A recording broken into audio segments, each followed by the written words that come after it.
Good evening, everyone, and thanks to those who are able to join, and thank you to our speakers and our panelists for giving up their time this evening to be with us. First of all, my name is Sandra Henniger, and I'm a member of the Nova Scotia Action Coalition for Community Wellbeing, the group that is sponsoring this webinar for tonight. And our webinar is called The Need for Professional Care, Examining the Roles of Childcare and Long-Term Care post-COVID-19. And as I said earlier, what a timely event for tonight is, in lieu of the fact that when we were planning this, we were sitting in a very good place in Nova Scotia, but how quickly things can change. We've seen that across our country, and we are now starting to see it within our own province. It can be a very scary time. So we are hoping with this webinar tonight that we'll be able to share some of the learnings that people have had looking at the underfunding of childcare and long-term care and the impact that that has had on well-being. Looking at perhaps maybe some policies or lack of policies that have contributed to some of this negative outcomes. And then we hope that we do have some time to explore some strategies that we could work towards with government, with our organizations and society as a whole to make things better for us. I'm going to, before I go any further, I do want to say that we want to acknowledge that we are Mi'kmaq territory, the ancestral and unceded territory of the Mi'kmaq people. This territory is covered by the treaties of peace and friendship, which Mi'kmaq and Maliseet people have signed with the Crown in 1725. The treaties did not deal with the surrender of lands and resources, but in fact recognized Mi'kmaq and Maliseet title and established the rules for what was going to be an ongoing relationship with the nations. We are all treaty people. As I said, I'll be your moderator, so I'll try to do some timing and leaving time for some questions. I think maybe is some notice that we have some tech support from Alex, who's the chair of our coalition, and he's working in the background.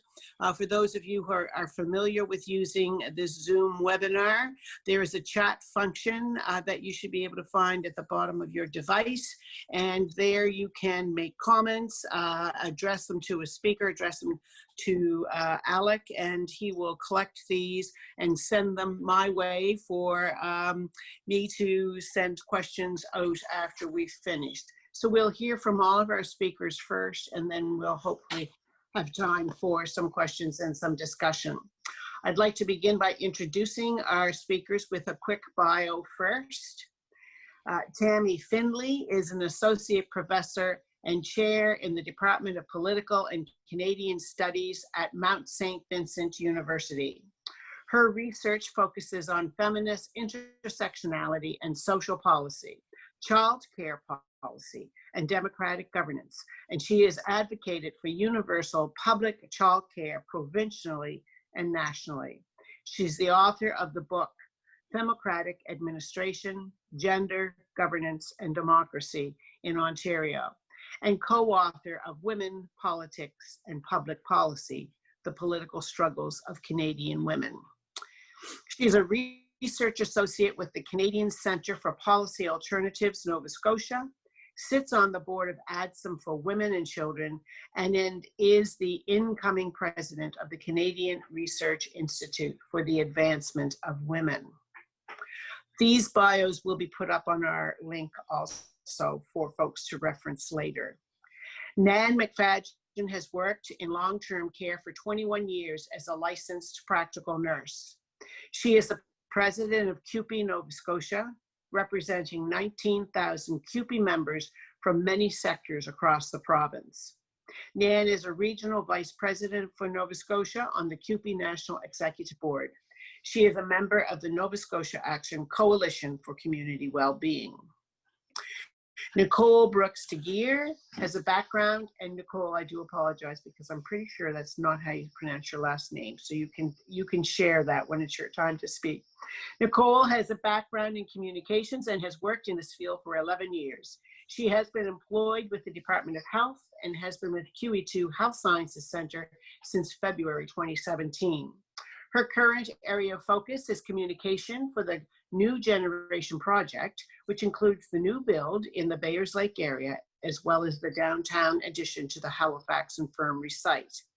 Nicole was on maternity leave when COVID-19 began and was able to manage at home, working at home. But once work opened up, and she struggled like many to find appropriate childcare. I'm not sure that I mentioned it, but she has a young child at home, a little bit over a year old. Holly Crooks is an attentive daughter to her mom, who is a resident of long-term care. She will speak to the impact that COVID-19 restrictions have had and continue to have on both her mom, other residents, and the families who struggle to provide that much needed stimulation because of the ongoing contact with ongoing contact with families remains restricted. As some restrictions began to ease, she and her sister joined with a small lobby group outside Camp Hill Veterans, and since then joined the locally organized group that's called Reunite Families of Long-Term Care, which also has a Facebook page where families can communicate and support each other. While Holly is clear that she's not a spokesperson for this group, she has been an active member and has been interviewed several times about her concerns with local talk shows. She has written many letters to government asking for action on improved access for families with less restrictions for residents in what is their home, but with little response or satisfaction. While government made some concessions for family access to their loved ones, this has not been applied equally across all long-term care homes and has created different levels of access for families across the province. Kimberly Lopi is a personal care worker at St. Vincent's Nursing Home in Halifax. She describes herself as being from a diverse family background and refers to her family as a Black family. She is originally from Newfoundland, but has lived in Halifax for 27 years. Her father, now deceased, was Aboriginal and her husband is Black. Her elderly mother-in-law, originally from the community of North Preston, currently lives with her husband, and 2 sons. And as Kimberly said, we may see her mom in the background when she's speaking, her mother-in-law. She continues her father's fight for inclusion into the Mi'kmaq Band membership in a class action suit. She has worked throughout COVID-19, as did her 2 sons who work in different areas of the same nursing home. They were all very conscious and concerned about protecting their own family when at work and her residents while at work. While the number of infections in the province, when I wrote this, the number of infections in the province are low, and they are relatively speaking, we now know that the risk remains high for those who are working in long-term care who struggle to balance care for their clients and safety for themselves and their families. So thank you to all the speakers, and I'll now turn it over to Tammy. Okay.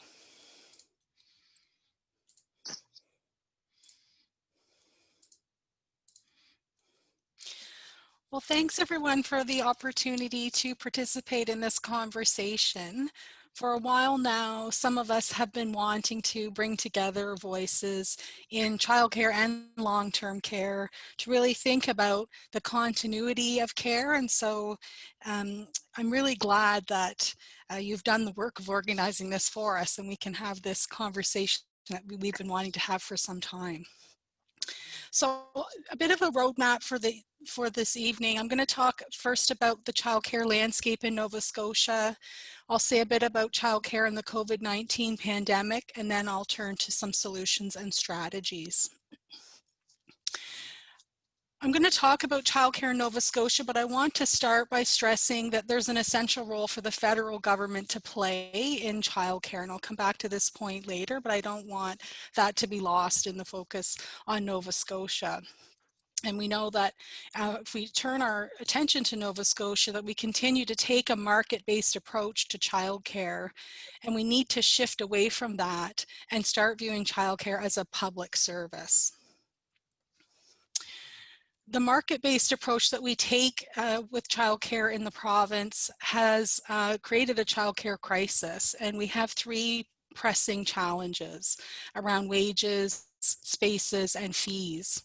And I think there's an overarching problem, which is that we continue to have a lack of evidence-based policy making.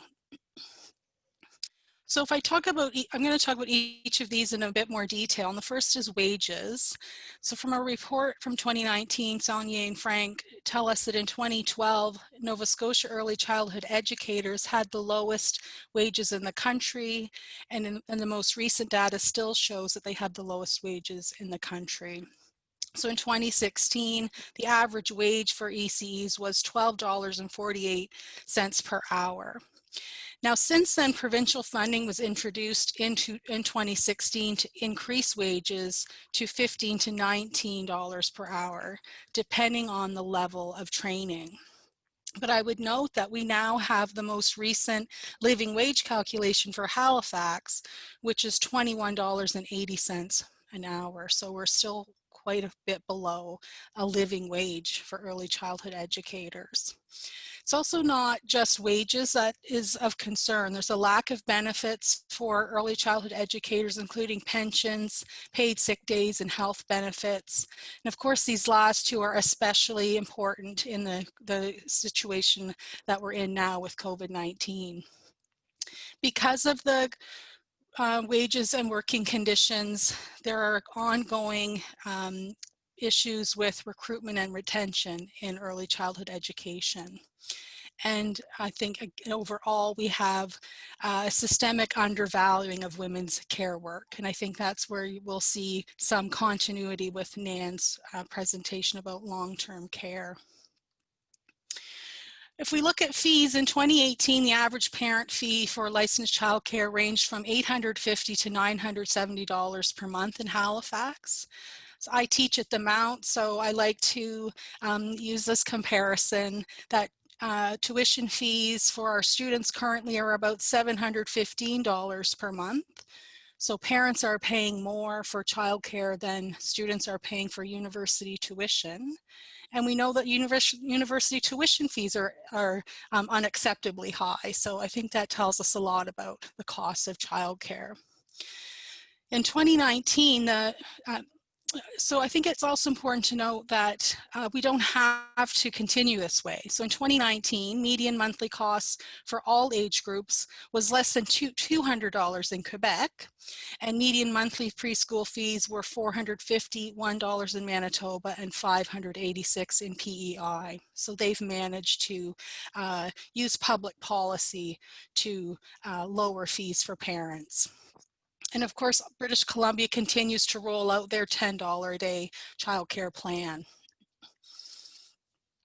If we think about spaces, only about 30% of families in the province have access to licensed childcare. There are long wait lists. I'm sure many of you have heard stories about moms getting on a wait list as soon as they find out they're pregnant in order to try to secure a space. Parents often rely on informal and regulated forms of childcare. For some, that is that's their choice, but for others, it's because they don't have access to the regulated care that they would prefer.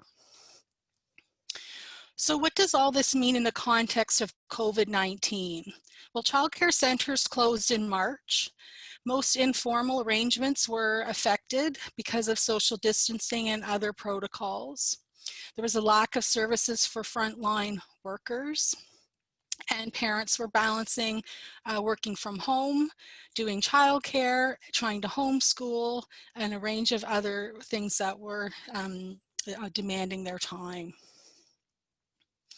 There was some response from the provincial government in light of COVID-19. So they made sure that licensed centers continued to receive financial support in order to pay their staff and also to ensure that parents were not paying fees in order to save their childcare space. Then centers reopened in June with lower capacity and public safety guidelines. Some of the consequences of these changes, first, as we've reopened childcare centers, the public health measures in childcare centers are taking quite a toll on staff. There's a lot of work involved in the additional cleaning and other kinds of public health measures that are necessary for centers to be open. Parents, especially women, are struggling to find childcare to return to work. So there were limited spaces prior to COVID. There are fewer now because centers are not at full capacity, and so the crisis has become even more severe. And we already see lots of evidence that there will be a lasting impact on gender equality coming out of the pandemic. A couple of indications of that impact. One is, of course, around women's caregiving responsibilities. So if we look at this quotation at the bottom part of this slide, it's from an article, recent article from Laura Churchill Duke, and she's quoting a mom, Laura Fisher, and she says, quote, "All the mothers I know are overwhelmed right now, wondering how they will manage work and stay home for quarantines over every sniffle their child has while trying to maintain their jobs," says Laura Fisher. For Fisher, who is a single parent living with her 2 children in Wolfville, Nova Scotia, it's even harder, as she doesn't have backup. "I'm lucky I can work from home, but after burning out this past spring and summer, working multiple jobs, parenting and homeschooling, as well as doing my master's degree in sociology, I don't know how I'll sustain this in the future if it comes to that. I simply cannot keep up," she says. We also know that there is an impact on women's paid work. This is just a sampling of headlines about how the lack of childcare is making it difficult for women to return to work as some workplaces begin to reopen. Perhaps one of the few positives to come out of the pandemic is that there has been greater public recognition of the importance of caregiving, and in this case, of the importance of public childcare. And so there has been, for instance, increased media attention to the role that childcare has to play in the recovery period. But I think beyond saying that we need childcare, we need to talk about what kind of childcare. And so I want to talk a bit about that. And if you'll allow me a bit of shameless self-promotion here, I'm going to talk a bit about the Nova Scotia Social Policy Framework that we developed with the Canadian Centre for Policy Alternatives and the Nova Scotia College of Social Workers. So we had a bit of misfortune in that we held a press conference to release this report on the same day the World Health Organization declared the pandemic. So we may not have, there was a kind of bigger news story happening than the release of our report. So we subsequently took the report and reframed it in the context of COVID. And so that's the second report you see on the screen from May. And so both of these together provide us with some guidance in terms of how we might think about childcare and childcare in the pandemic context. And so in the social policy framework, we argue that we need to develop social policy based on 2 general principles. One, that it should be evidence-based, and the other that it should be intersectional. So if you see on the right hand of the screen, there's the wheel, and this is the kind of intersectionality wheel that you may have seen in other places. And so it's just demonstrating that There are multiple and diverse identities and social locations that we have to take into account when we think about public policy and how people are affected by public policy. And then from those two basic concepts, we then identify 10 principles for developing good social policy. And so I want to spend a bit of time just thinking through what childcare would look like if we applied these principles. And so the first principle we talk about in the social policy framework is interconnectedness. And so this is the idea that we need to think about policy in a holistic way. We need to think about childcare as addressing the social determinants of health and addressing multiple social challenges at one time, and as an economic development strategy. We need comprehensive childcare options for parents. We need quality childcare that addresses both learning and care, which may seem obvious, but we've often had policies that only do one or the other. And we have to think about childcare as only one component of a broader package of family policies that includes income supports, maternity, and parental leave. The second principle is decolonization. This is, in terms of childcare, means that childcare services must be developed with respect for the right to self-government and self-determination for Indigenous peoples. The third principle is social inclusion. So we need childcare that is quality and play-based, based on evidence about developmentally appropriate curriculum. Early childhood educators need to be paid living wages and have decent working conditions. We need to invest in ways that boost the social value of care work. I think this would apply to long-term care as well, if I can just add that. We need childcare that ensures more equitable access to the labor market for women in particular. We need flexible care that helps parents achieve work-life balance. We need childcare that offers secure employment options for migrant caregivers, and we need to diversify the childcare sector. And childcare, when it's done well, can aid in immigrant resettlement and retention, and can stem rural depopulation. Our fourth principle is universality. Universality in terms of childcare means that it's available to all who want it, regardless of their income or their ability to pay. Services should not be targeted only to vulnerable communities. Universal childcare, we know from research, is more likely to be of high quality and to provide better wages and training for early childhood educators. And we also know that only universal and high quality childcare will bring the economic benefits that have been achieved in other jurisdictions.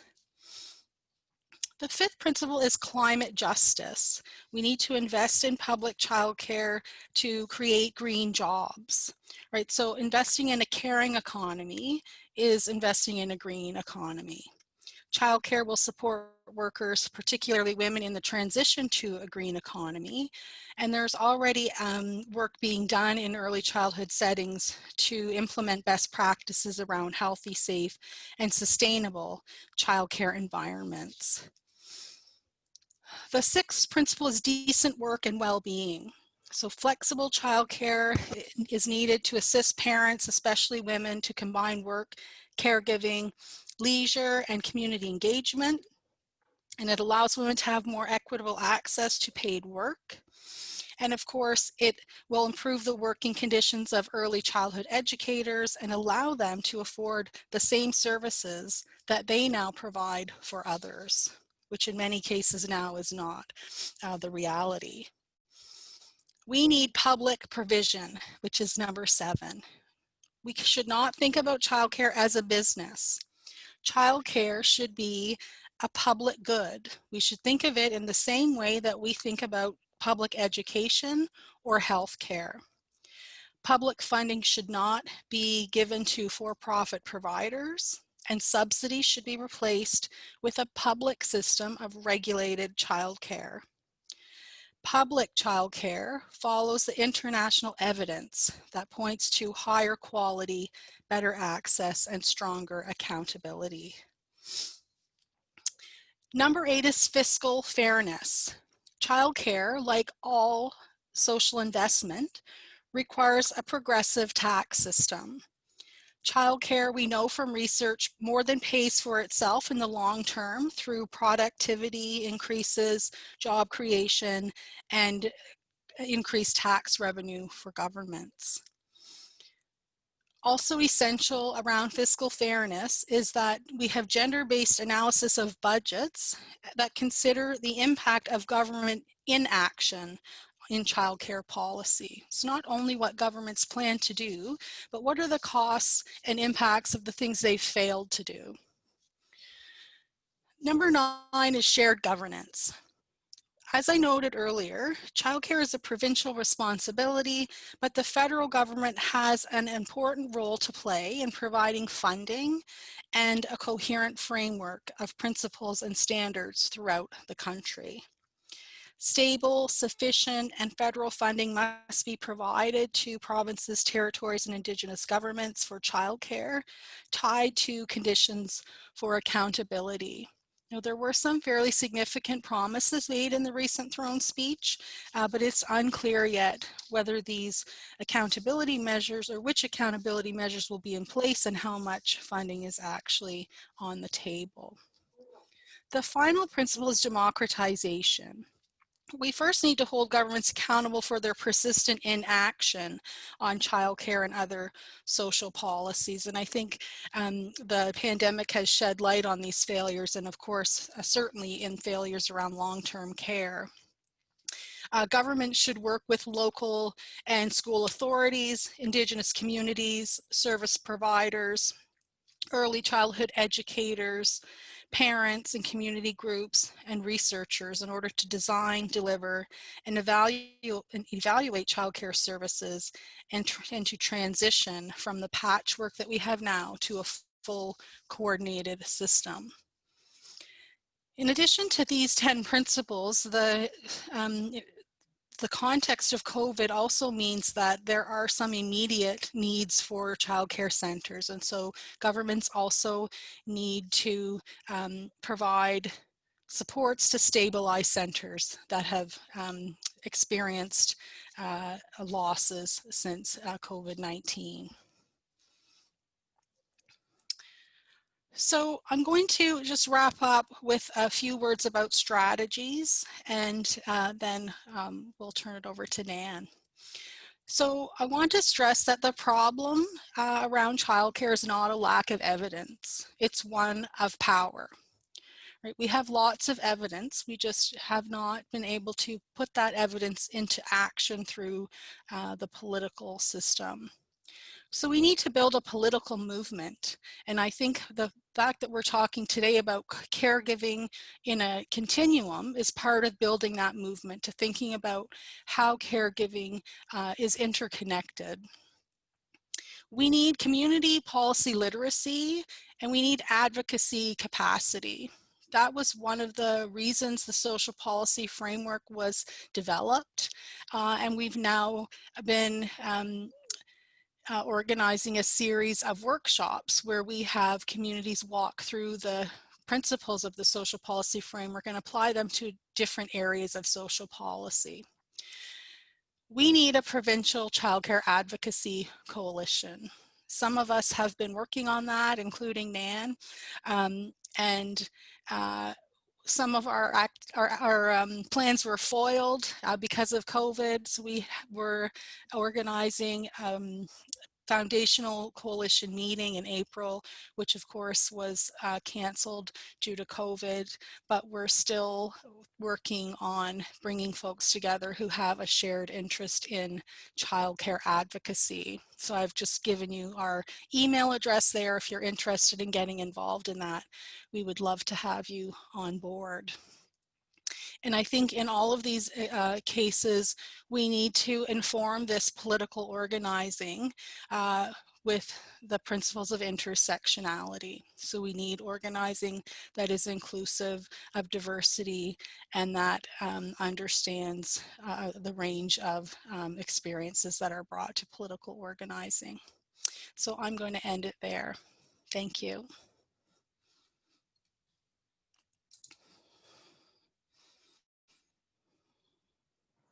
Great. Thank you very much, Tammy. That was a lot of material in a short period of time, but I'm sure we'll be able to get back to some of those points for sure. And now I will call on Nan, and she will talk to us about the long-term care sector. Thanks.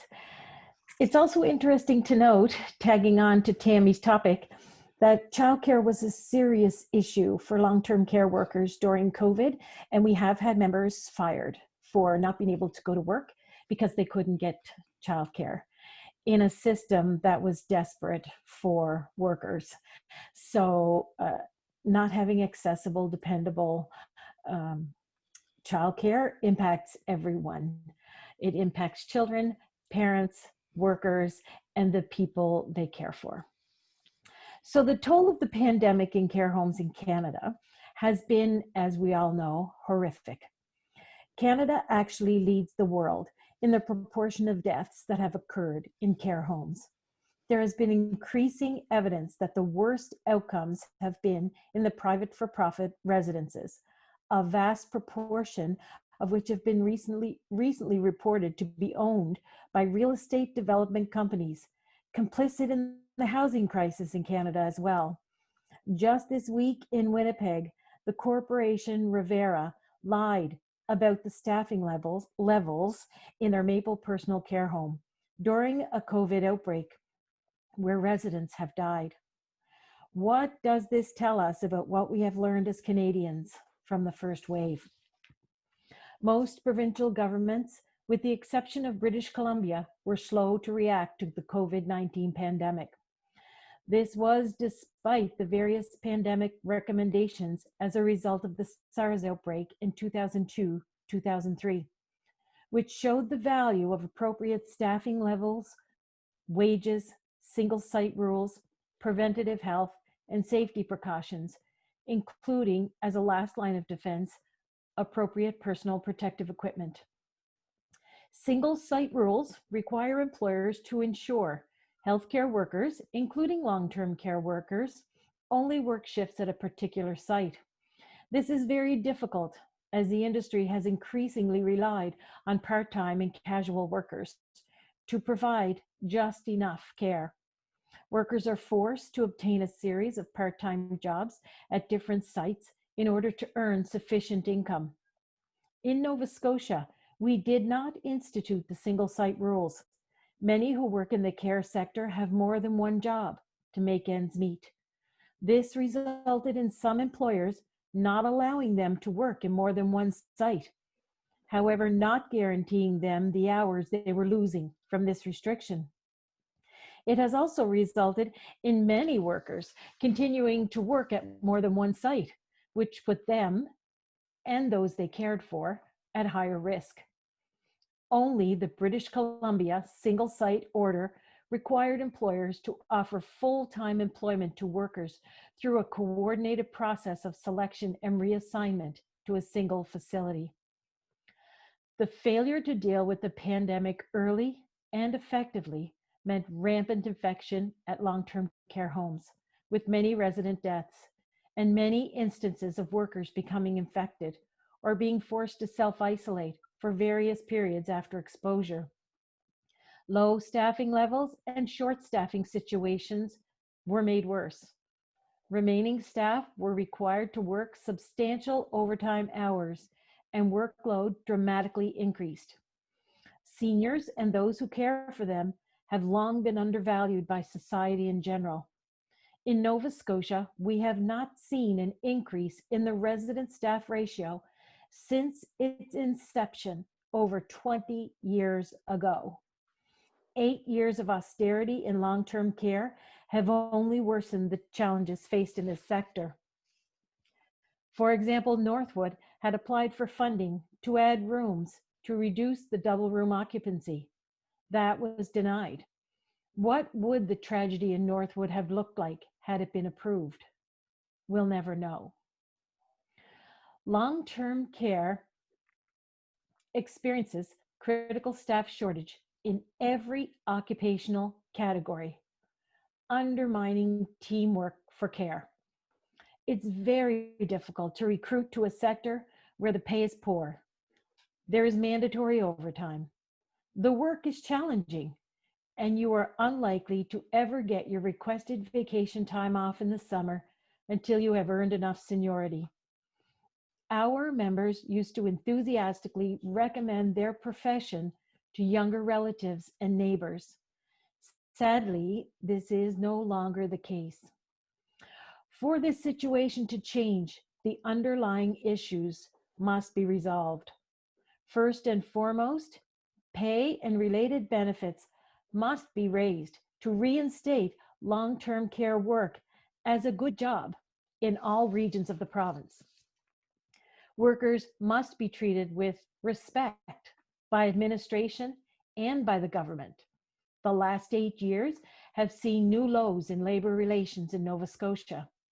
Cuts to government funding, imposed contracts, and stalled collective bargaining have increased tensions and soured relations. Treating the workers who provide the care for long-term care residents poorly is not a starting point for high-quality care. Facilities should be required to report publicly on staff turnover and retention rates. Badly managed facilities or other factors that lead to staff leaving at a higher than average rate must be highlighted. It is clear that staff shortages will continue to increase. It's therefore necessary that the government take aggressive action to attract new workers to the sector. Our current government canceled the continuing care assistant bursary. They recently changed course and reinstated this bursary. The impact of the years without a bursary will be felt far into the future. The government should go further by providing study grants in addition to bursaries to attract students. The high cost of tuition, books, and taking time off to study is a real barrier for Nova Scotians. I would argue that with an increase in pay and benefits and supports to recruit and support students, we can find most of the future long-term care workers necessary to fill spots and to compete with other sectors of the economy for workers. With the correct level of support, it would also help encourage low-income Nova Scotians to enter the workforce by removing this significant barrier. We know that employers have argued that the only way to recruit an adequate workforce is through temporary migrant workers and increased immigration. We do not oppose labor migration to Canada if after fixing the underlying issues and barriers to education, training and poor compensation, and overwork, there still remains a shortage of workers. If Nova Scotia finds it needs to bring in immigrant labor to assist in staffing in long-term care, we advocate for permanent immigration that allows for workers to put down roots and bring their children and family members with them. Whether migrant workers are temporary or permanent has not been a concern for employers in the sector. Employers' proposals for increased recruitment of temporary migrant workers will negatively affect the quality of care, not because the workers are from overseas or because they're not as good as Canadians, but because temporary or agency workers inserted into the care team mix has the impact of increasing turnover. Furthermore, in our experience, migrant workers fill LPN and RN positions far more than CCA positions. Workers may start in a continuing care assistant position, but they are simply biding their time until they get licensed in Nova Scotia and then move as quickly as possible to the higher paid positions. This dynamic does not lead to stable staffing and adds to turnover. High turnover and low retention in staffing are relevant because they obstruct the delivery of quality care. Studies have consistently offered evidence that high turnover is associated with poor quality care. One large US study using over 8,000 nursing homes found less use of restraints, catheters, fewer pressure sores in homes with less turnover. Time doesn't allow me to even touch on the injuries to workers in long-term care and the violence in the workplace. We must, as advocates for seniors and those who care for them, demand that the government bring every home under public ownership, amend the Canada Health Act to explicitly include long-term care as an insured service, and establish national standards, including staffing standards, and a robust oversight that must include 4.1 hours of care per day.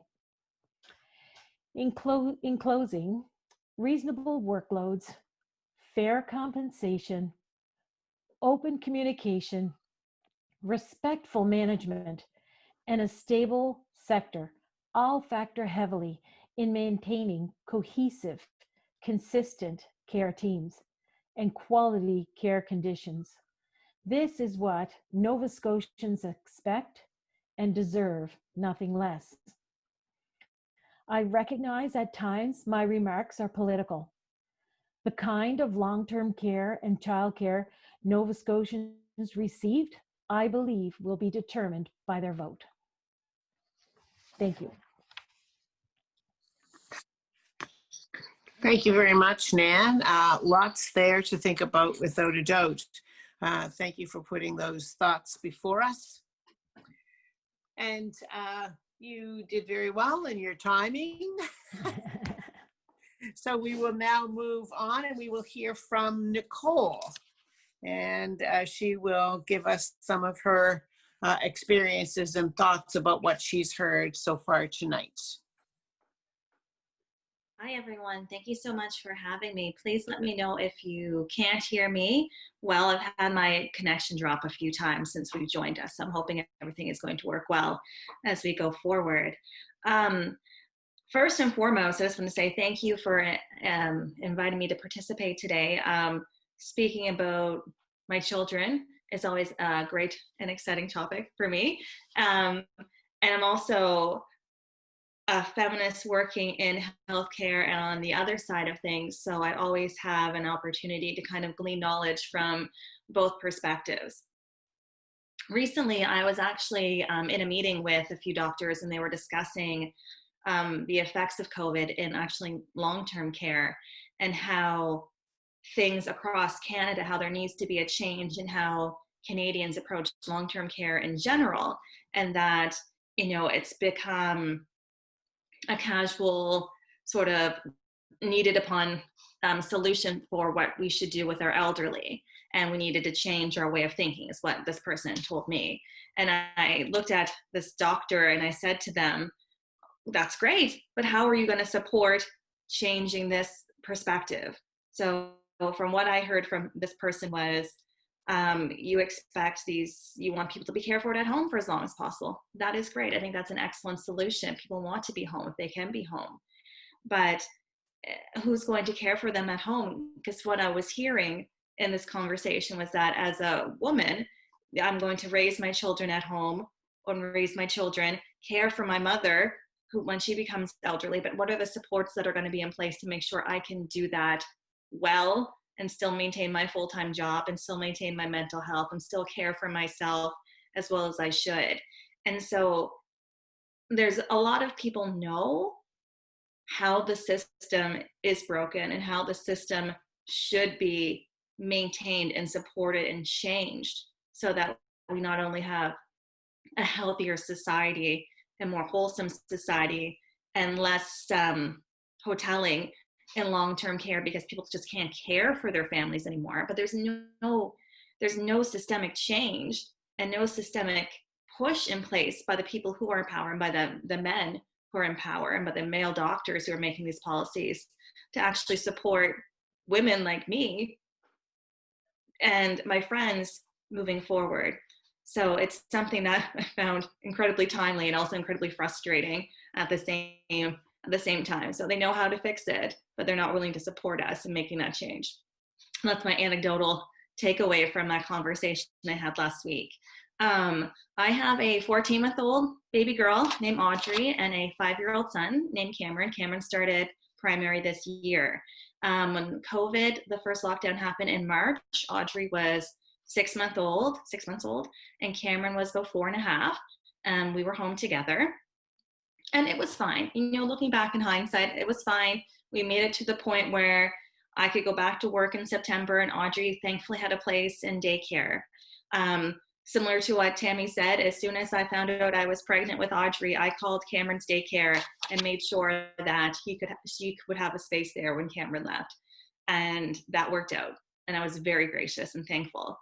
However, because of COVID and the impacts of COVID in the school system, we had been relying on the Excel program or another after-school program to care for Cameron. And they were full. There was absolutely no childcare options for him within our community. We were waitlisted for Excel. Every single program in Dartmouth that supported after-school programs were full, waitlisted, years-long waitlisted. Siblings have priority, so him being the first child out and not having a sibling in the system or in the care program already, he didn't have a shot.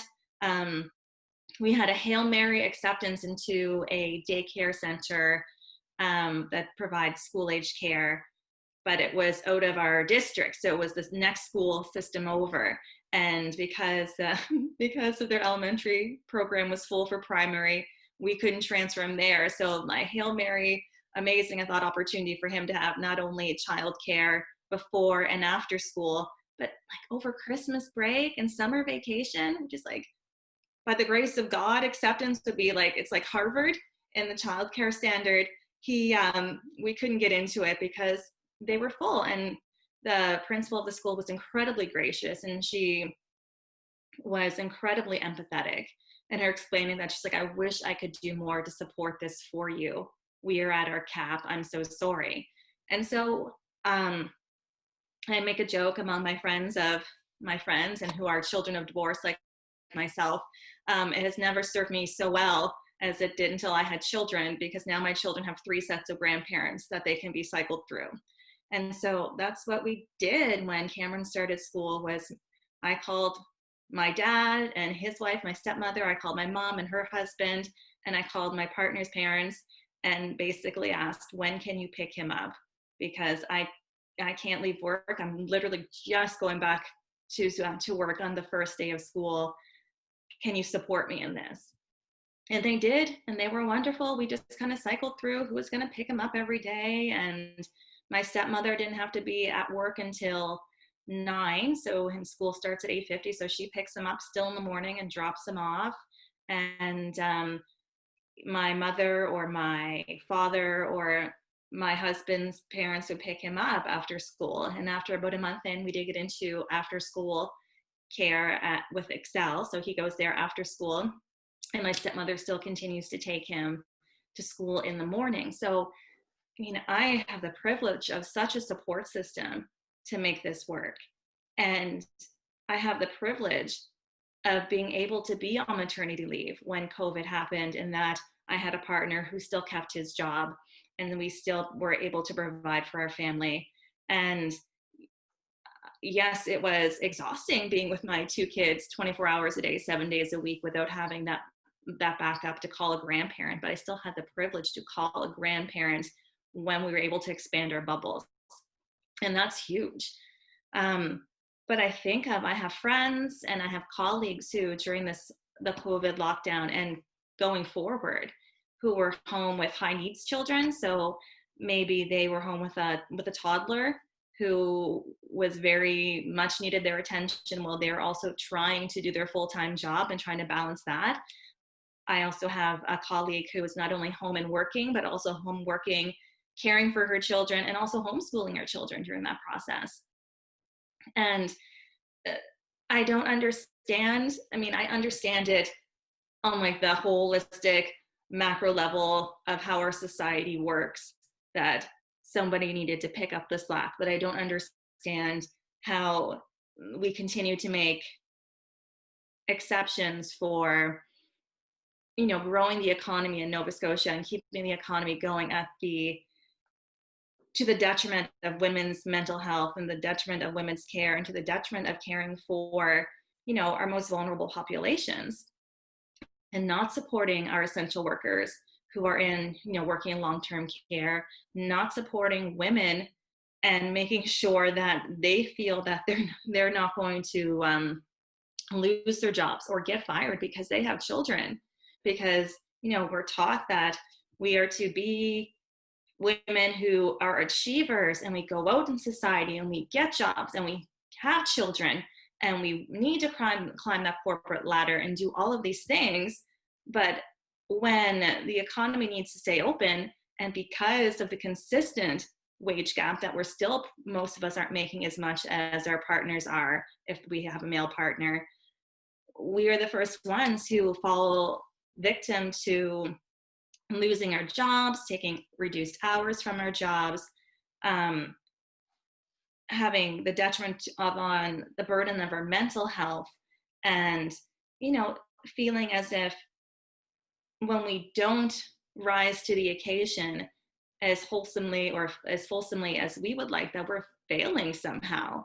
And, you know, it was an overwhelming burden on my friends and my colleagues who were trying to keep everything all together, keep their children all together, keep them educated, keep them sane, keep themselves sane as parents and as women and as friends. And it was an incredibly tough time.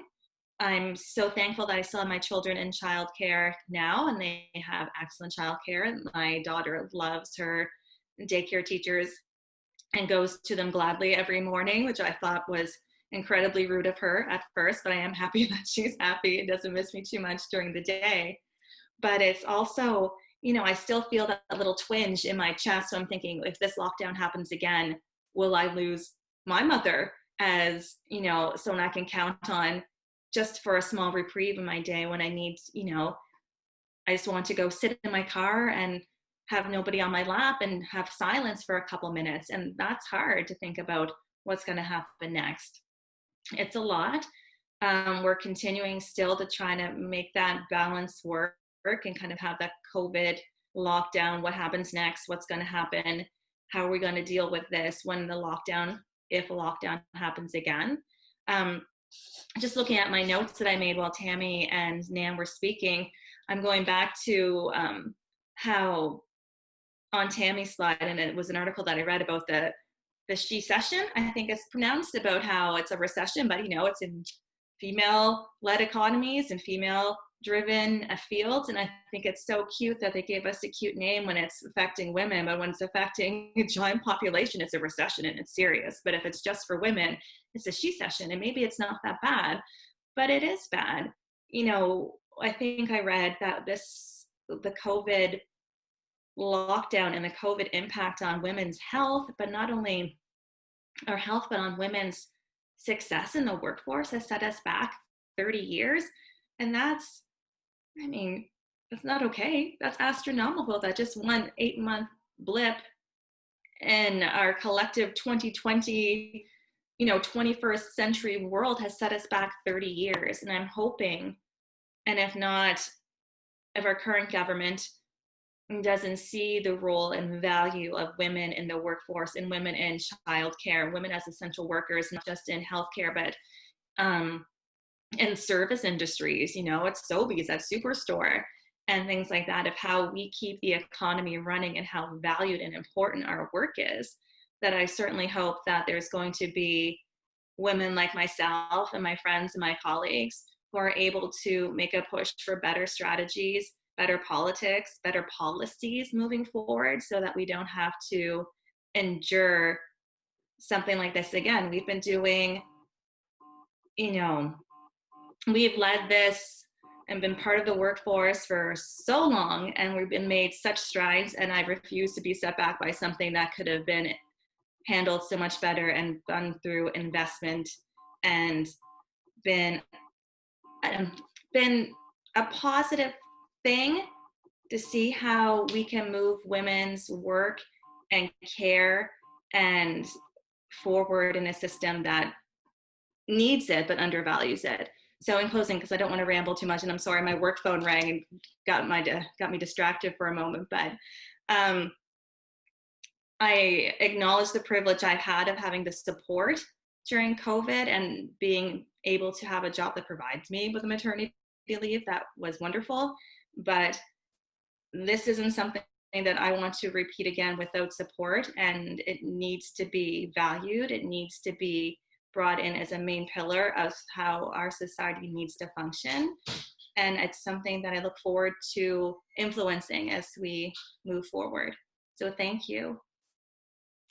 Thank you very much. And thanks for saying about your work phone buzzing, because I was trying to figure out what that noise was and I was listening to my own phone. I thought it was blowing up.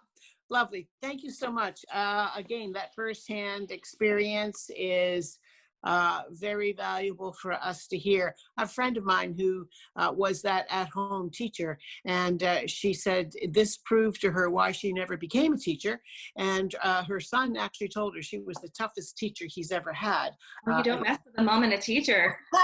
And he was very happy to get back to school. So having just thrown in that little bit of an anecdote, I will now move on and ask Holly to speak and talk about some of her experiences that she's had with the long-term care sector in trying to support her mom. Am I unmuted? Hi. Okay. Hi, we can hear you. You can hear me now. Okay. Where to begin? I'm going to talk about long-term care, and I don't come from a professional background. I'm speaking as a family member about our experiences.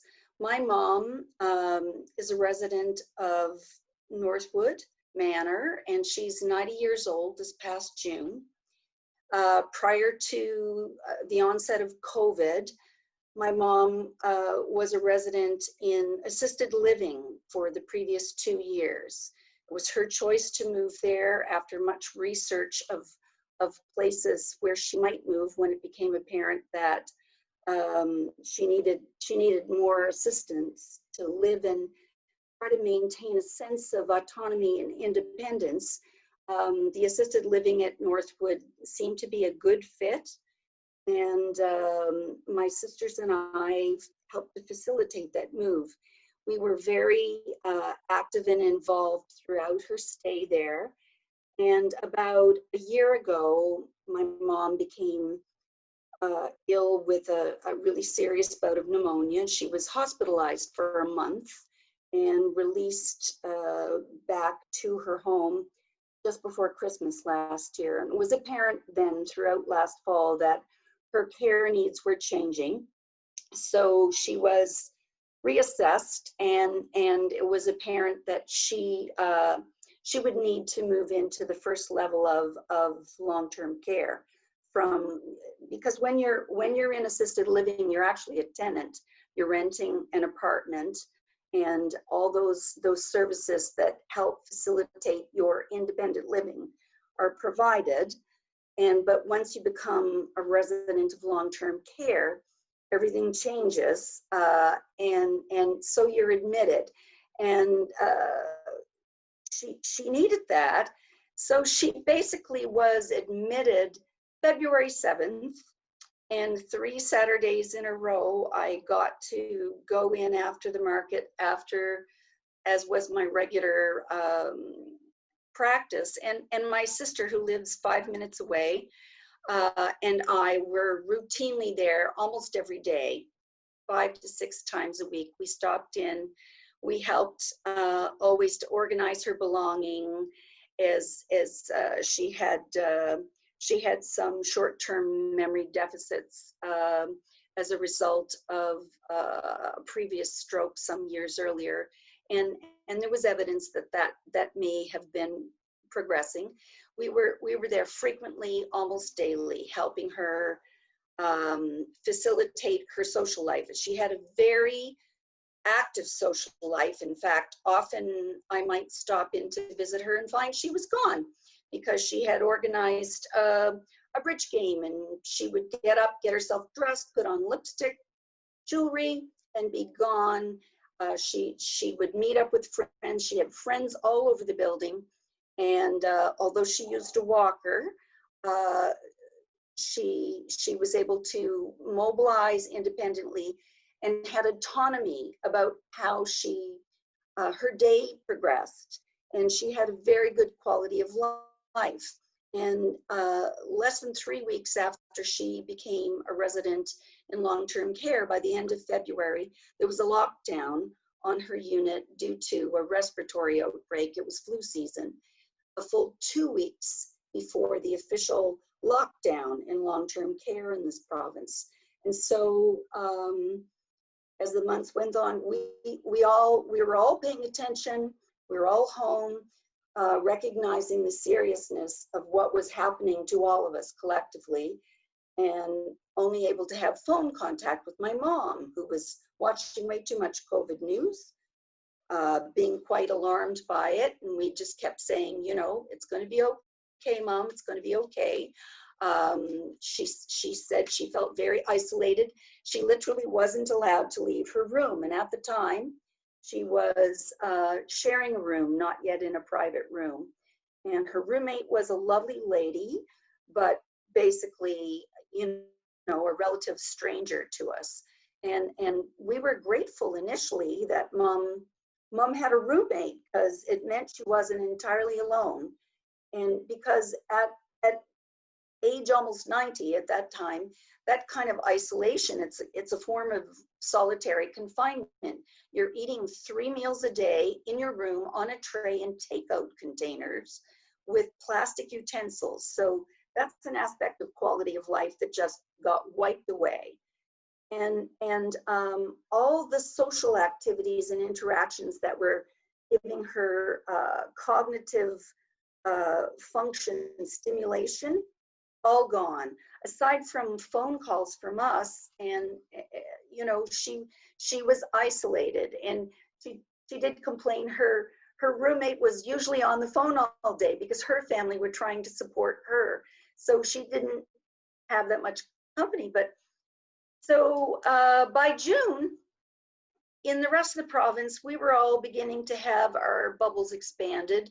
I had gone through 12 weeks of not seeing anyone outside of my husband, and we weren't even seeing our own grandchildren and children. We were in touch, but we were isolating. I had a daughter. My youngest daughter was pregnant and due to deliver the 1st of May, and we knew that whether or not they allowed us to bubble, they had to bubble with us so that I could go and look after her 4-year-old so that she could have that baby. Her husband has no living family, so all they had was us. My other 2 daughters, each of whom have 2 sons, decided they would bubble together when we were initially allowed a bubble. So we're all noticing that children who didn't have anyone to play with during this period of isolation, it was beginning to affect them mentally. My youngest daughter said she was worried about her 4-year-old because she said one day her closest friends were iPad and blanket, because she hadn't played with another child in, by that time, 5 months. So in the meantime, my mom is locked in a room. By the time we hit June and we're beginning to kind of expand our bubbles, I got to hug a grandkid for the first time in 5 months.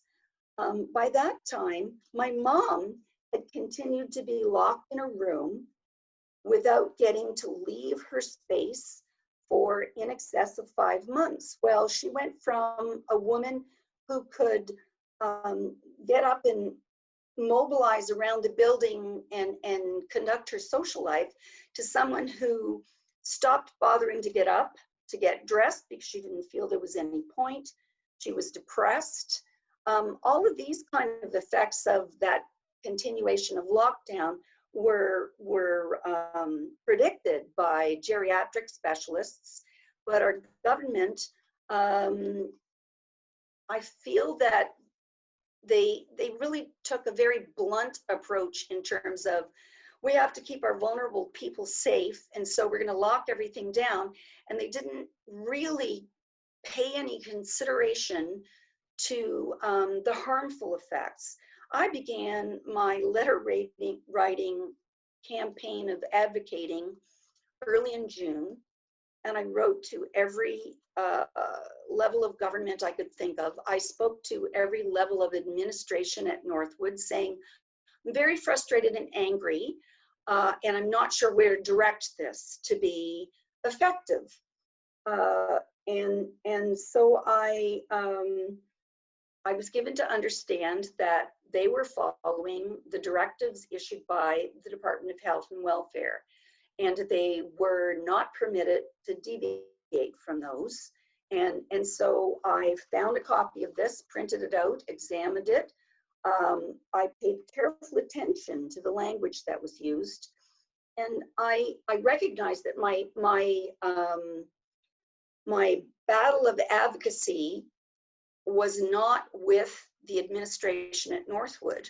I've always felt all along that the care given at Northwood was exemplary, although my observations have been they're frequently short-staffed, and that's ongoing. When I actually had also participated in that so-called review post-COVID 53 deaths, and I can't speak about what we all said, but I can tell you that my opinion of that review was that it was a PR exercise in which the government controlled the scope of the review and it controlled the messaging afterwards. And Nicole, if you work with the Department of Health in communications, part of what I have to say is pertinent to you and your job. I don't anymore. Oh, that was my understanding. Okay, thank you. I did, but I don't anymore. For clarifying, because in the course of trying to advocate to government, I found that I couldn't reach government.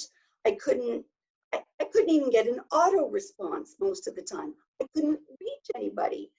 And so in August, my sister Jan, who's a retired nurse educator, and the two of us we've been tag teaming, both in supporting our mom, and I'm one of those sandwich people. I'm a grandparent of now 6 grandkids, and during that first 12 weeks of lockdown, I tried to do homeschooling, distance schooling with my kids who are in school, 1 hour a day per family.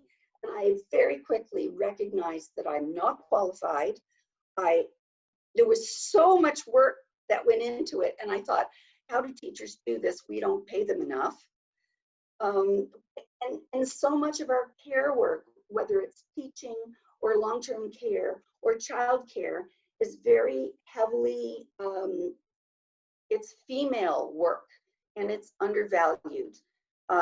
You're all correct. I agree with everything you said, Tammy and Nan. But I want to bring it back to my observations of the effect of the extended lockdown on my mom. So she stopped wanting to get up and get dressed. She was depressed. And by the time we were finally able to have an in-person visit outdoors, pre-scheduled, we had to wear masks, we were outdoors, we had to be supervised, which I can't even tell you how degrading we all found that someone had to monitor us. And these are lovely people who work in the recreation department at Northwood. Several of them are longtime friends and former co-workers. They are not the problem. The directive from the Department of Health required that they do this. And since they weren't able to run social programs anymore, they got kind of seconded to be the people who brought people for their visits and supervised and intervened if you got too close or tried to touch your mother or help her in any way. So my mom, the first time I got to see her from February 29th, the first time I got to see her in person was June the 20th. 5.5 months later, her 90th birthday, and she can no longer walk. After being confined in her room with no physical activity for that length of time, they have to bring her in a wheelchair. She can barely mobilize to get herself to the bathroom and back now. That is it. And that is a direct result of enforced inactivity. And at her age, 90, that acquired frailty is not something she is ever going to recover from. That decline. And she's just one example of thousands of people who have had physical decline and cognitive decline. The lack of stimulation, we would call my mom, and we're very sensitive to her feelings about this, because my father died of Alzheimer's 17 years ago, and he had Alzheimer's for a number of years. So we're very careful to not throw the D word around. Mom's pretty touchy about any suggestion of cognitive decline or dementia, but we all found that lack of stimulation over that time, man, some days she just didn't seem like she was there. So we advocated all summer. In August, my sister heard about these two sisters who had a dad at Veterans Memorial she knew about them through a local group called Caremongers, who were trying to counter all the negative news through the early lockdown phase by only kind of sharing positive things. They were caremongering, not scaremongering. And she knew one of these people through that. And she said, these two sisters are going to they're picketing in front of the Camp Hill. Do you think we should go support them? Because we had been doing our letter writing. I had done a number of media interviews, both on television, print media, talk radio. My sister had had letters to the editor published. And so, as I said, it felt like beating our heads on brick walls, but we knew about these. So we showed up, and that very first protest, there were 4 of us carrying signs, walking up and down along Jubilee Road. And surprisingly, although there were 4 picketers, there was a considerable number of media attention. And so it grew from there. And those 2 sisters, Terry Stanislaw and her sister, Stephanie, started this grassroots group, Reunite Families of Long-Term Care Residents. So they created a closed member Facebook page. And the reason being that they felt it was more useful to have people who signed on to be members than somebody just clicking like on a social media. So that grew to well in excess of 750 members in a very short time, because families were finding they couldn't reach anybody who could speak to their concerns about families having access and the deterioration of our loved ones, and just the cruelty of continuing this lockdown and isolation of vulnerable elderly people in the name of keeping them safe. And I felt that our government had politicized everything as a reaction to the class action lawsuit that grew out of the 53 deaths at Northwood. And their reaction was based in fear and political concerns, in my opinion, rather than based in evidence. And I felt that continued. And as months went by, spring and summer came and went, my mom didn't get to be outdoors except those once a week, 30-minute supervised visits. And so speaking to the communications that would come, as we began to advocate, we held more protests, there were more people coming, and more media attention to this growing grassroots group of families saying, your policies are harming our loved ones. And they're not all seniors. There are lots of people with varying levels of ability who are younger in long-term care facilities. And not to say that they're all veterans or all seniors, but they were all experiencing mental decline, cognitive decline, and physical decline because of these lockdowns in the name of a government afraid of a lawsuit. Again, my opinion, but I defy anyone to kind of counter that. So where to go? So as we began to feel that maybe we're having some effect, we were creating enough pressure and noise that the government began to reevaluate. They would hold a press conference. Each time there was an announced press conference, I would think, oh, they're finally going to ease the restrictions and allow families to continue to support their loved ones. Some geriatric experts in a National Institute on Aging report suggested that 50% of the care that happened in long-term care facilities was lost when volunteers and family members were locked out. And I believe that to be true. It certainly was our case. So the press conferences would be full of very vague feel-good language written by very skilled communications people. And I paid very close attention to the language used. And there was always a very big gap between the kind of thing that was suggested at the press conference that would now be all kinds of access for visiting. And then I would wait and see the language used in the directive from the Department of Health to the long-term care facilities. And number one, it was always very, very restrictive and very specific, but it always left a loophole for a long-term care facility administrators to interpret it in varying ways. So we have a great deal of inconsistency in the province. I want to talk about that. So eventually, at both Northwood and the Veterans Memorial, Camp Hill, they did, with that last easing of restrictions, institute designated family caregivers. And I do have that. I meant to bring in my ID to show you. I very proudly wear it.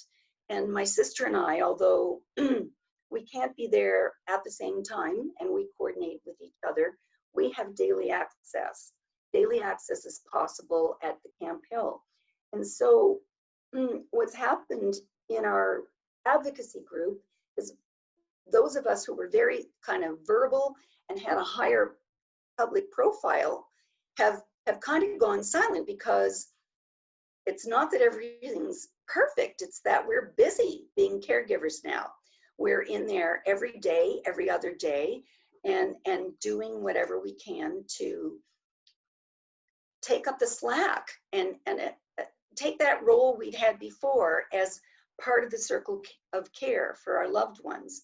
But what I'd like to bring to your attention, and no one at the Department of Health seems to be paying attention to the fact that they left a loophole for individual facility directors to interpret that individually. And some of them have not even now permitted any family designated caregivers.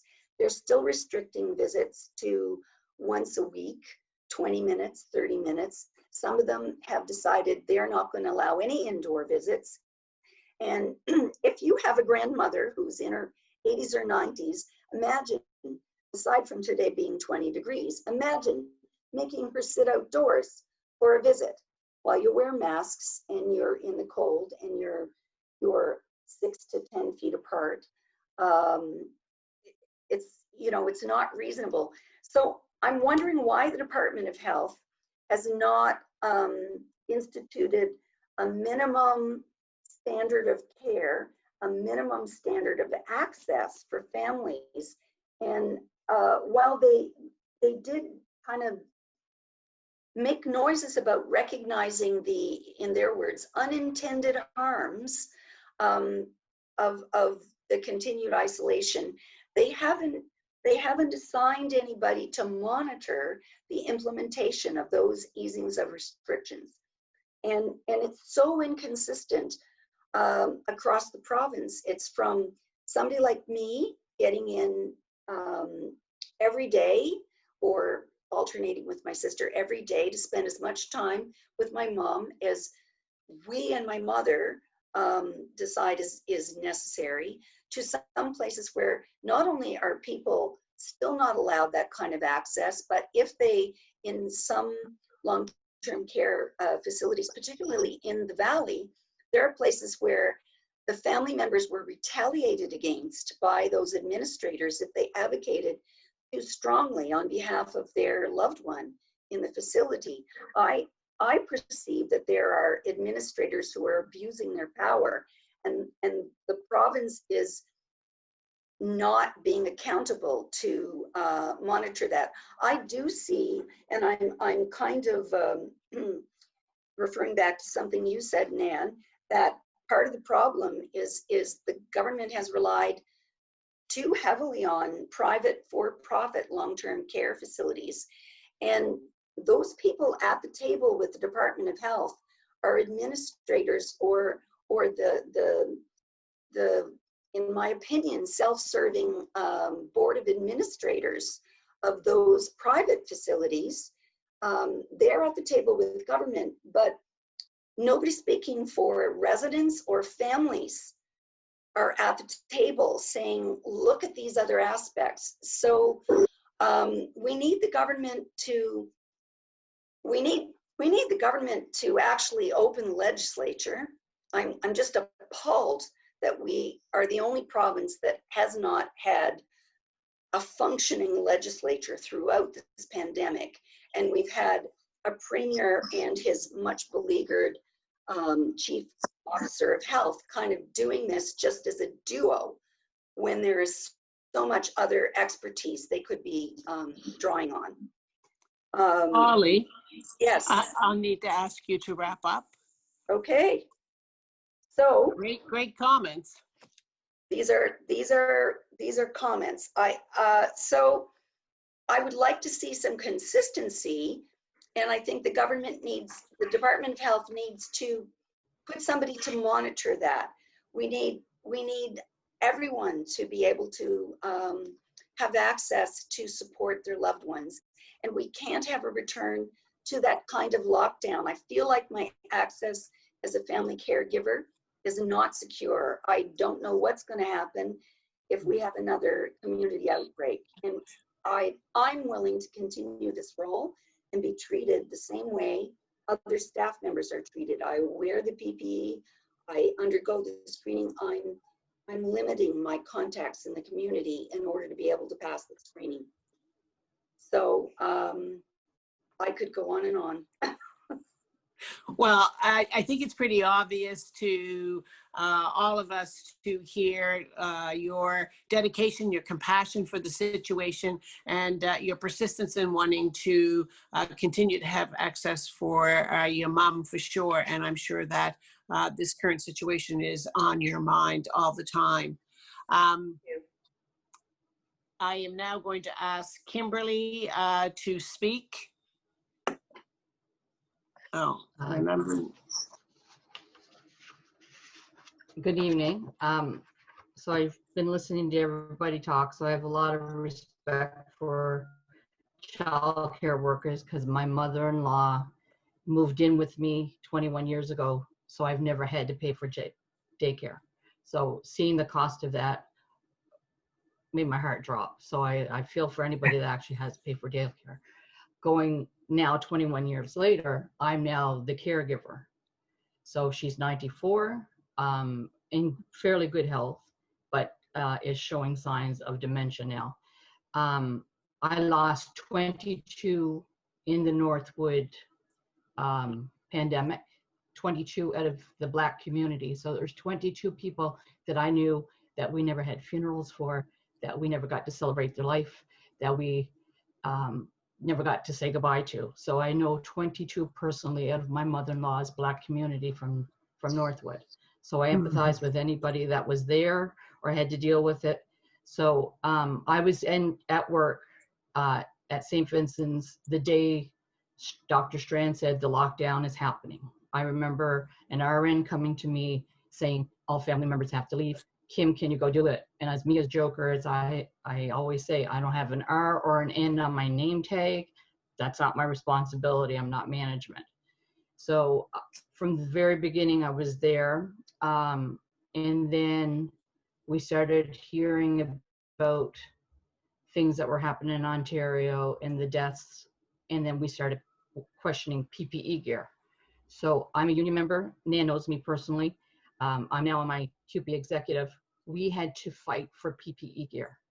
We didn't have a mask. We didn't have a gown. We didn't even have a working thermometer that was available to test staff as they were coming in.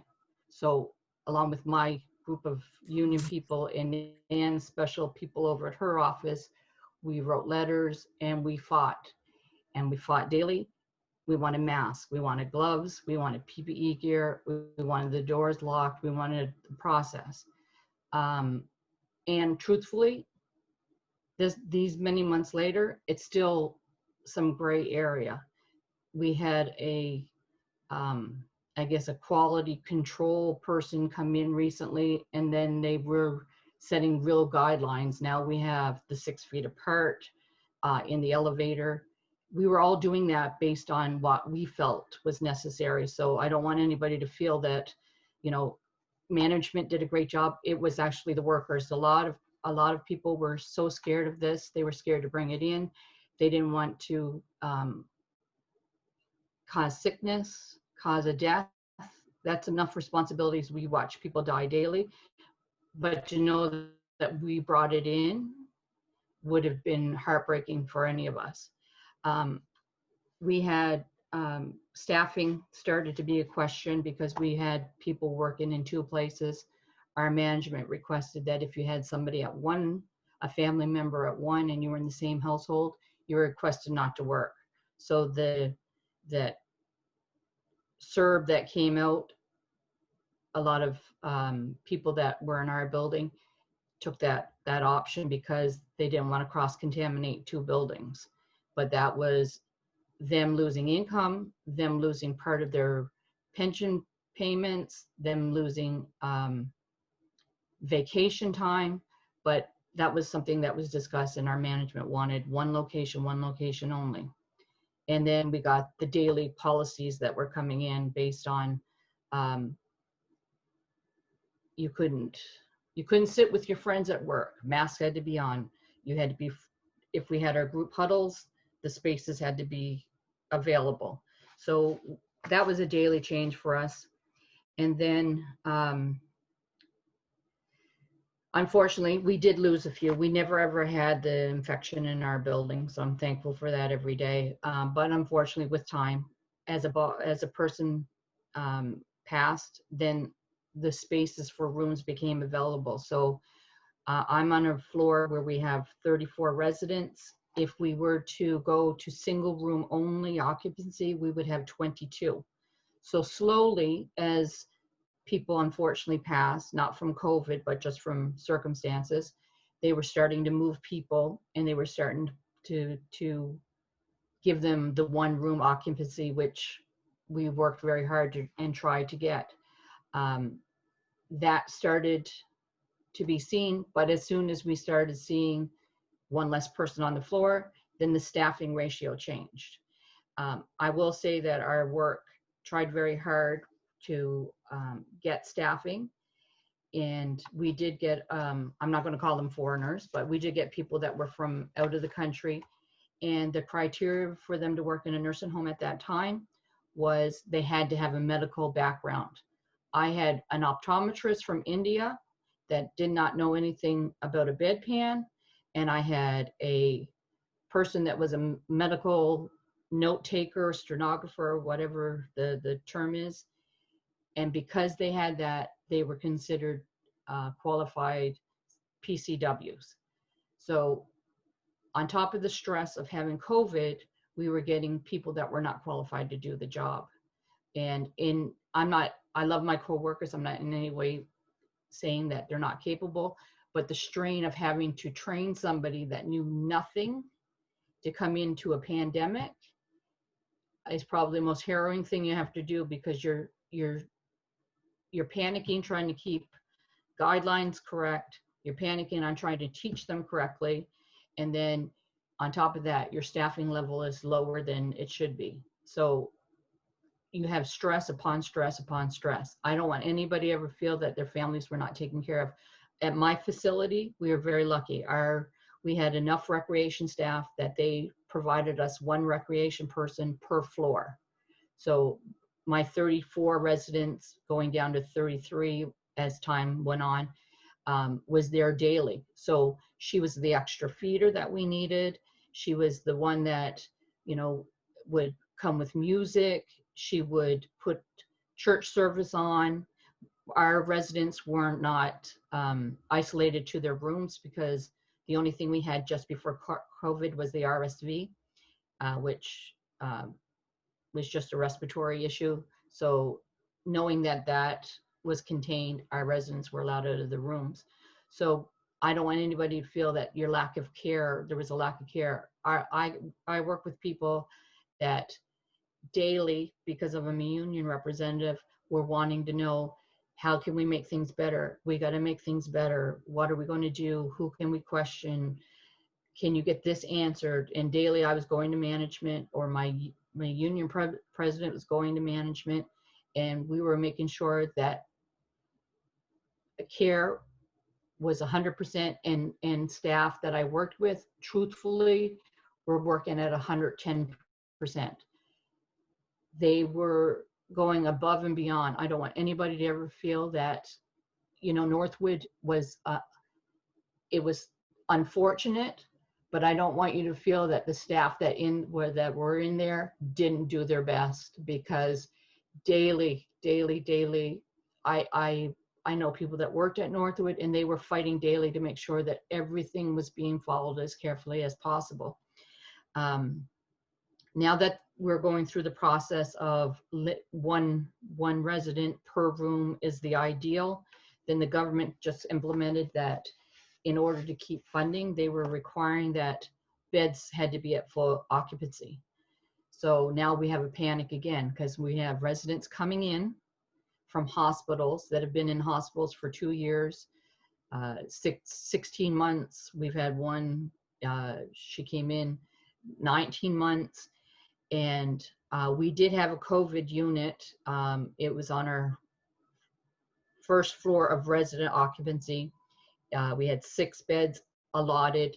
Anybody coming in from home, if they were required a bed, they did a 14-day quarantine there, and they had specific staff working. But now they're coming back, or coming in from the hospital. So now we're just getting direct, you know, there's no COVID quarantining. Our management saying, oh, the hospital is just as safe out there as it is anywhere. And now we have this outbreak that is putting a lot of workers in a panic. And the reason for that is, I know that we have caregivers that are coming in, and they're limiting their access, and they're limiting their space and who they're dealing with. But what's happening is, we are requesting certain things to happen, like your mask has to be on, you have to follow these guidelines, don't bring anything in. And then all of a sudden you're doing a room check, and those things, a little slip, you give mom a kiss with no mask on, that puts us in a panic, because we're trying to keep things contained, not only for our residents, but for us going home, because right now there's no funding for us if we get sick. So if I get sick and get COVID, I have 3 people in my household that work at St. Vincent's. We have 3 incomes no longer available at my house until we quarantine and everything's finished. So it's a lack of, it's a panic for, where's the money coming from, based on my workers or my co-workers. We love seeing family. I love all the family members that I have, but they know that the fear is there. And now with this cluster of whatever they're calling in some areas, it's putting more panic on us. And going forward, there's really not any set guidelines. There's nothing that the government's saying, like, if this happens, this is stage 1. If this happens, this is stage 2. I understand at the beginning, they just locked everything down. And then it was like trying to figure everything out from the go. Now that we've had a lockdown and we know the steps, the government still has no clear understanding of what needs to be done or how they're going to prevent it. It's just masks and limited access. And I don't agree with that in any way, because I did see some decline with with residents and family members doing FaceTiming and their visits that were outside and the limited visits that are allowed in our building. They do see a change in their loved ones, but at the same time, they're very thankful. They're very appreciative that we actually had regular staff. Most of our staff stayed at one location, which they decided they want to work with us and not go elsewhere, just because we only have 144 beds. So it was a little bit more of peace of mind. The big thing that that it's getting us with what's coming now, like not knowing like if there's going to be more cases, is when people are coming in, are they really going to be as strict as they should be? Like, we got people that on a daily basis they're following the guidelines, but then they're letting things slip. And when they let things slip, then it's compromising. We have on my floor, I have 5 families, and that's it, that come and see residents. So my other 31, if I had a full, have no family, have never seen another person outside of the staff that we have. So unfortunately, to keep 31 safe for the 5 that have family, that's a gray area that we don't know where we need to trot or how to do it, because I'm more worried about the ones that have nobody to advocate for them than ones that have family members. And I find that with this COVID thing that's happening, is that management will always go to the family members, but they have to realize there's only a small amount that do have family. Like, I don't even think management even realizes when they go through the numbers that we should be advocating for everyone and everyone the same way. So people that have no one are more susceptible to get sick, because they don't have anybody coming in from the outside world. They just have us. So I don't know if the lockdown is ideal, but they're going forward, things are going to have to change, because this is a scary situation for people that are working in long-term care. Like, I'm trying to stay healthy. I'm trying to make sure I'm healthy for my residents. And I don't know if anything's ever going to be what they call normal again because of this. And this easy going in and out and having people just nonchalantly show up. I don't know if it's a healthy thing right now. So that's my take on it. The big one is, I do want people to know that we did fight. PPE gear was not available. Like, that was the biggest one that we as workers fought for, so that your family members or anybody's family members were safe. Because I remember Nan said something about SARS in 2002 to 2003, there was a SARS. I don't think anybody really learned from that.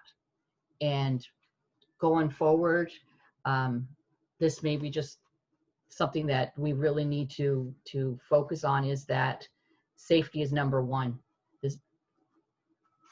That's just my take on it.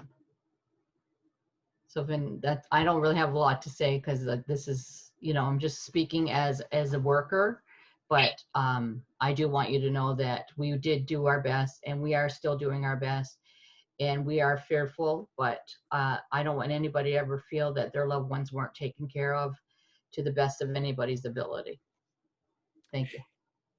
Kimberly, thank you so very much. And, what I hear throughout, your talk is, a lot of fear for the future, looking at, are we going to get back into a larger outbreak? A lot of stress. And is my video not on? It is now. Oh, okay, sorry. Just one sec. No. Sorry about that. I think I'm cloistered in a room, and so I lose my internet in here. So a lot of fear, a lot of stress for families and for the workers, and a lot of stress for the people who have people in care. We have the issues of worry about finances, and we have the issues of worry about not just people in care, but also our children, and the children who, I know many parents were very concerned about the fact that children were missing out on a lot of social development also. That social development and that social isolation affected them as well. And I think that, to Kimberly's last point about, things are slipping. I think, what we hear in the news is that there's a lot of COVID fatigue. People are tired of doing these things. And I know when things were a little less rigid and a little less fearful and stressful, I would find myself not doing things that I had been so good at doing, and even commenting with some friends. So I think that is a little bit of COVID slip too. I also wanted to say, because it was something that some of our members of our coalition wanted to make sure that people understood when we talked about long-term care issues, that we were not just talking about, and I know tonight that most of our talk was around the issues of long-term care within facilities. But long-term care covers a large continuum.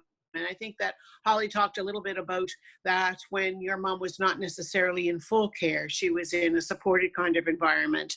And someone else spoke about the fact that, I think Nicole, when you talked about that physician, and the physician talking about we need to have more home care. There is a lot of home care. And we know that during the initial outbreak that there were many people who did not receive long-term care, did not receive home care. And they were people who were in wheelchairs and needed daily, had been left unattended. So there are lots of issues across the entire spectrum of care services.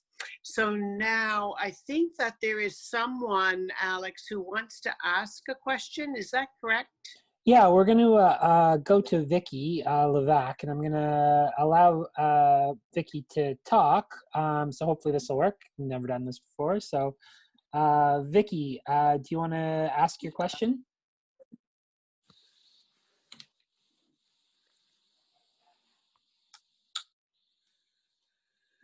Vicky, are you there?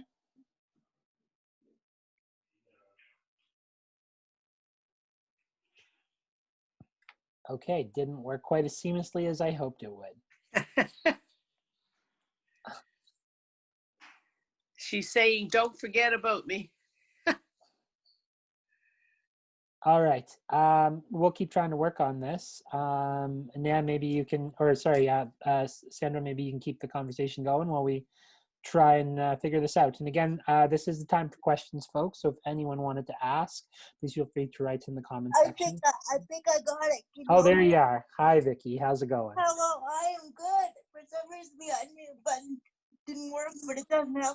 Okay, so my name is Victoria Levac. I am the spokesperson for the Disability Rights Coalition and the chair of the Nova Scotian League for Equal Opportunities, and a bunch of other stuff that I won't get into.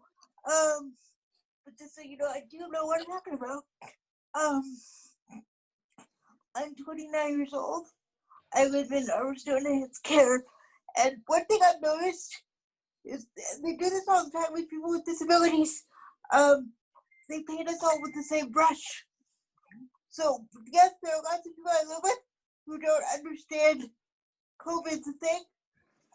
I don't understand the restrictions, but for me, I do. And as of right now, the only way I can go out is if my father drives 3 hours to get me and take me out. I'm almost 30 years old. I have part of a degree. I went to 3 universities. I'm smart. I understand there's a pandemic. How I think I understand it better than some of the nurses. Because one of them was like, there's a vaccine, it's over. That was yesterday. There's a vaccine. And this is our end. It's over, there's a vaccine. So that's bad. But my question is, for someone like us, or like me, and the hundreds of other people like me, how do I fight the government to be like, excuse me, I want my human rights? Because everybody else who understands the restrictions is allowed to go about their business without running to their daddy. And I find it very insulting that I, who work 5 different boards and has 2 jobs, to have to run to daddy. I think that's highly insulting.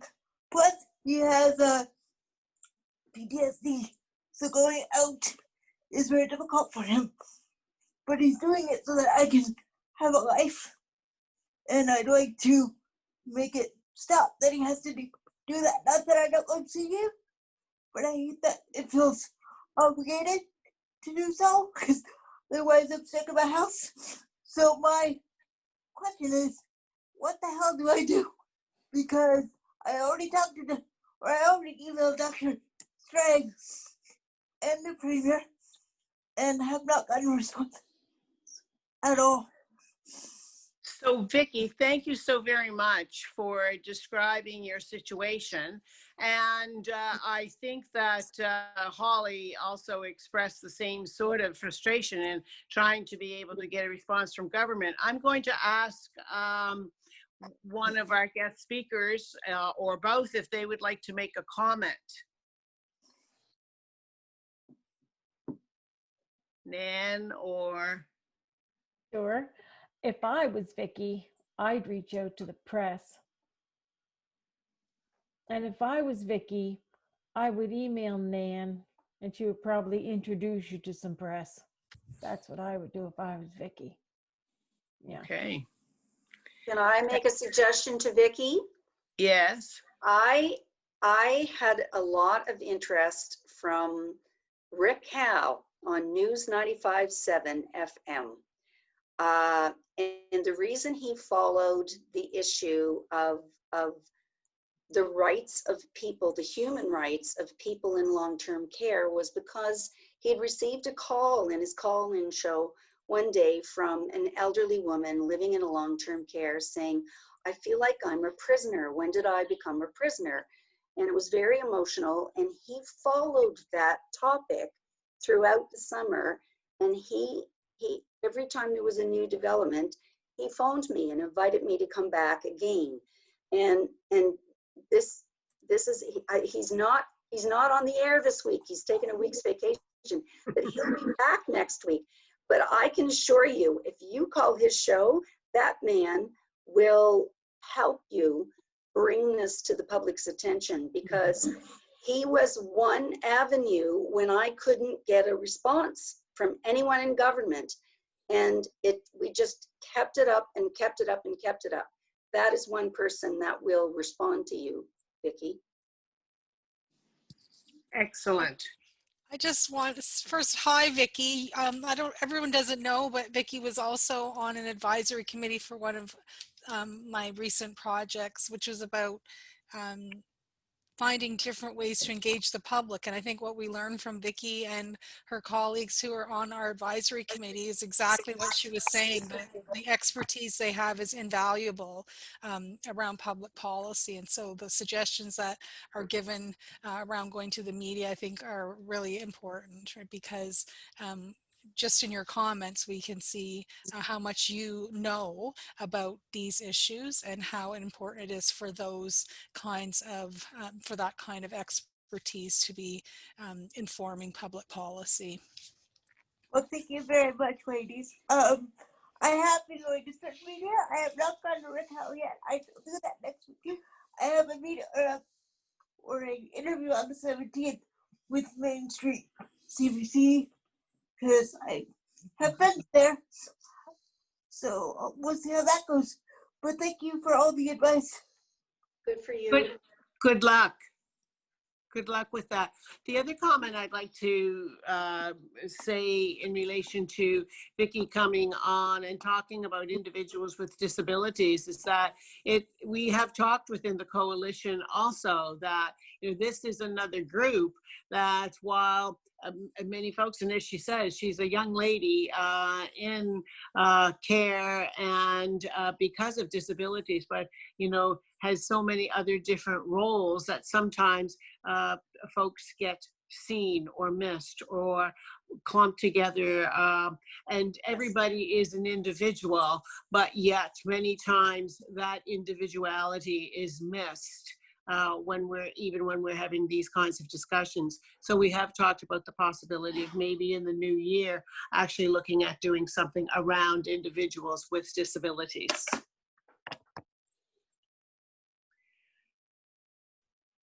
So the chat function is open.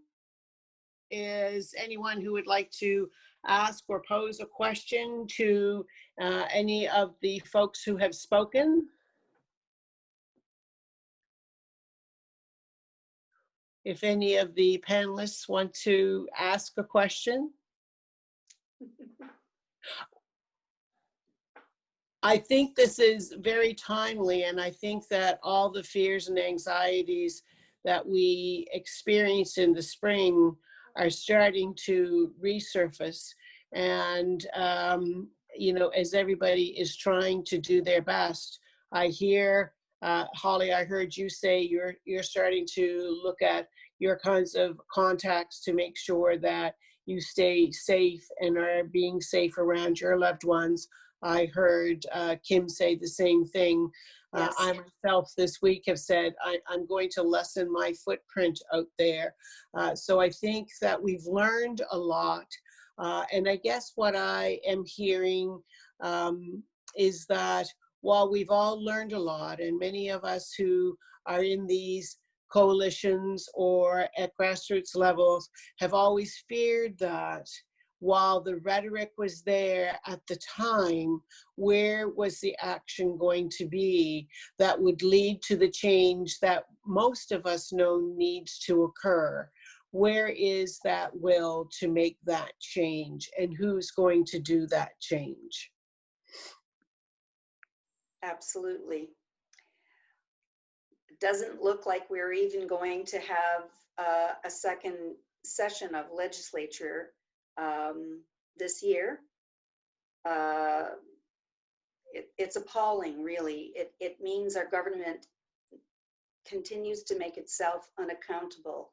And because I'm not in the same professional capacity as many of you others, I'm going to make political statements because I think it's relevant. And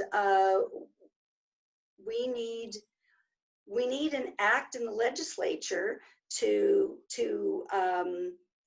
make the necessary changes. My observation, now that I have access as a family caregiver, is that just on my mom's unit, there's 2 shifts, and one of those shifts is consistently short-staffed every day. And if I'm not there to facilitate doing things for my mom, and my mom had a dentist appointment, it took a person off the floor to take her. I wasn't allowed to take her to the dentist's office in the next building. And so they were already short-staffed, but it took a person off her unit for as long as it took her to take her to the dentist. And that continues. And to my knowledge, nothing has been done in Nova Scotia to address that persistent issue of short staffing, underfunding, underpaying. It's just endemic.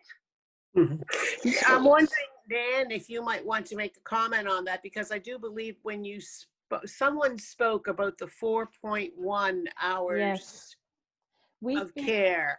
Yeah, we've been lobbying for an increase in the resident staff ratio, government, and in bargaining since the inception of the first resident staff ratio, which is currently 2.45 hours of care. There's a bit of a old build, new build situation there, but we've been lobbying for an increase since the beginning of time. Anyone that works in long-term care will tell you that the resident staff ratio has not changed in forever. In my entire career in long-term care, the resident staff ratio has not changed. This government in particular is not even remotely interested in anything that increases the resident staff ratio. This government has had an austerity agenda from day one and balanced the books on the backs of public sector workers. So don't even get me going on politics, because it's like it's almost 9 o'clock.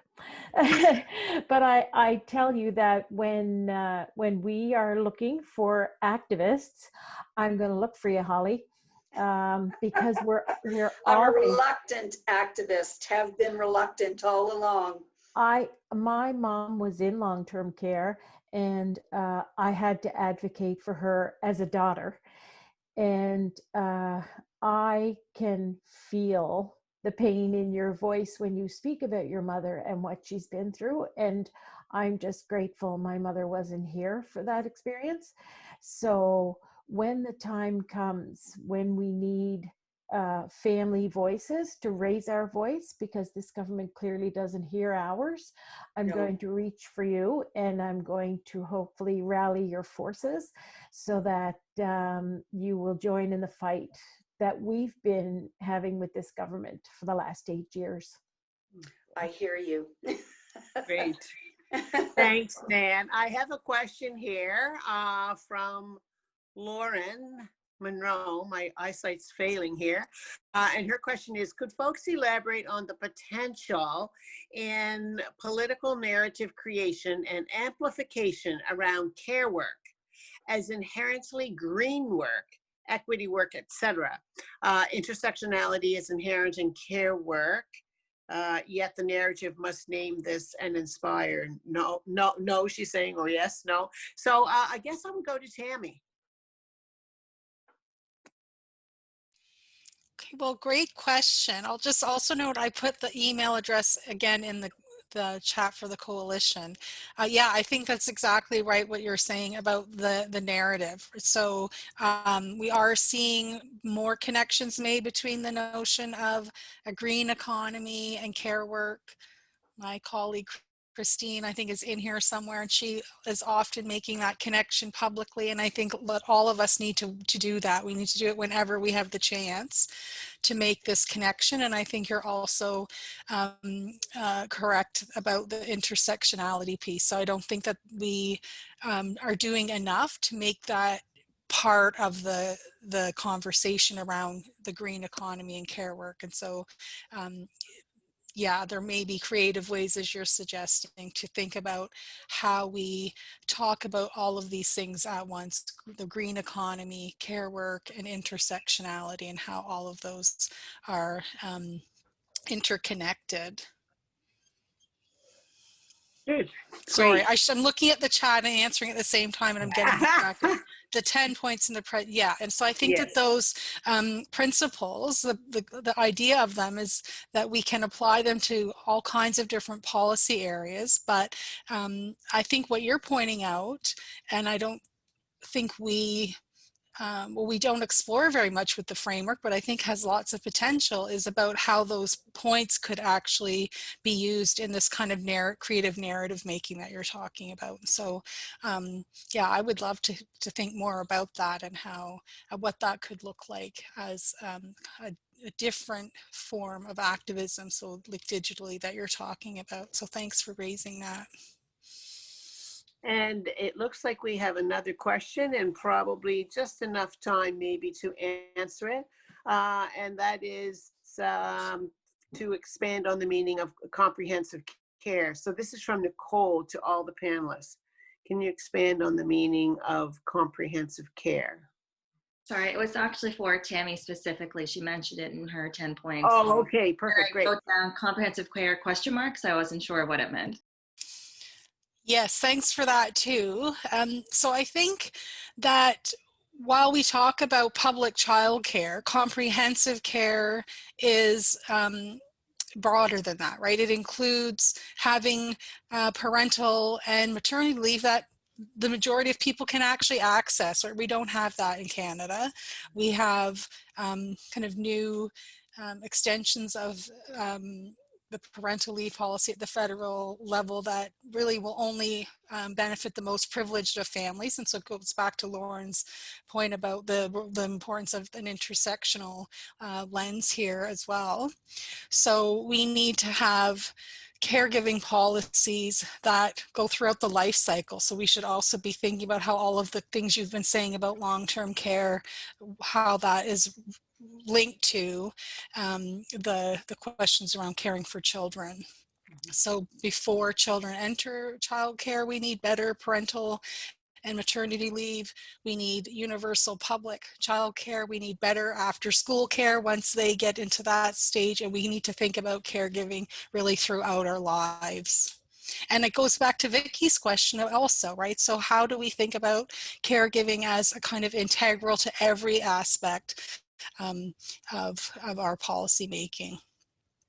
And that caregiving needs to be a valued piece of work and something, regardless of where you are in that life cycle or in that developmental model, where it's a valued role and well compensated.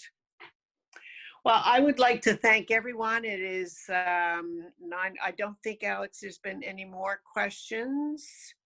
So I would like to thank all of our speakers.